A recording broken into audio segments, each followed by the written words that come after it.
সুন্দৰ এই পৃথিৱী, যিশুৰে সৃষ্টি, কিন্তু এই পৃথিৱী আমাৰ ঘৰ নহয়।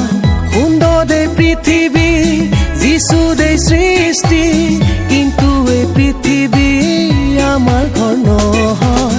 ঈশ্বৰৰ ৰাজ্য যাবৰ মন হ'লে এতিয়াই আশাৰে যিশুৰে পথত চলা।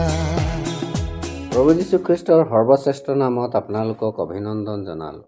পবিত্ৰ বাইবেলত মথিয়ে লিখা শুভবাৰ্তা 4 অধ্যায় 16 পদত আমি এইদৰে পঢ়িবলৈ পাওঁ, যিসকল লোকে অন্ধকাৰত বাস কৰি আছিল তেওঁলোকে মহাজ্যোতি দেখিবলৈ পালে। যিসকল লোকে মৃত্যুৰ ছায়াৰ দেশত বাস কৰিছিল তেওঁলোকৰ ওপৰত দীপ্তি প্ৰকাশিত হ'ল। প্ৰভু যীশুখ্ৰীষ্ট সেৱা কাৰ্যৰ বাবে তেওঁ নাচৰত এৰি জবুলুন আৰু নাফতালী এলেকাৰ গালিল সাগৰৰ তীৰত থকা কাপৰনাহমলৈ গৈ তাত বাস কৰিবলৈ ধৰিলে।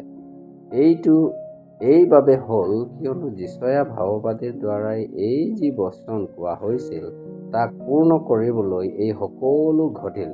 জবুলুন দেশ আৰু নাফতালী দেশ সাগৰৰ তীৰত জৰ্দানৰ সিপাৰত অনা ইহুদীসকলৰ গালিল। যিসকল লোকে অন্ধকাৰত বাস কৰি আছিল তেওঁলোকে মহাজ্যোতি দেখিবলৈ পালে। যিসকল লোকে মৃত্যুৰ দেশত আৰু ছায়াত বাস কৰি আছিল তেওঁলোকৰ ওপৰত দীপ্তি প্ৰকাশিত হ'ল। কপৰনাহমৰ লোকবিলাক বহুত কঠিন আছিল। তেওঁলোক ঈশ্বৰীয় আৰু আত্মিক বিষয়ে বুজি পোৱা নাছিল। তেওঁলোক প্ৰভু যীশুৰ উপদেশ আৰু আত্মিক কাৰ্যবিলাকক দেখিও নিজৰ পাপৰ পৰা ঘূৰি অহা নাছিল। অৰ্থাৎ তেওঁলোক পাপৰ অন্ধকাৰত আছিল, পাপৰ বেজ মৃত্যু। এই কাৰণে তেওঁলোকক মৃত্যুৰ ছায়াৰ দেশত বাস কৰা লোক বুলি কোৱা হৈছে। প্ৰত্যেক মানুহৰ অৱস্থা এইদৰে আছে। তেওঁলোক মৃত্যুৰ দেশত আৰু মৃত্যুৰ ছায়াৰ অন্ধকাৰত বাস কৰি আছে।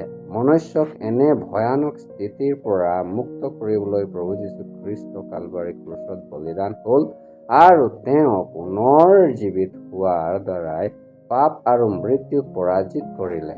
তেওঁ সকলো পাপীৰ বাবে জ্যোতি হয়, যিজন স্বৰ্গৰ পৰা পৃথিৱীক উজলাইছে।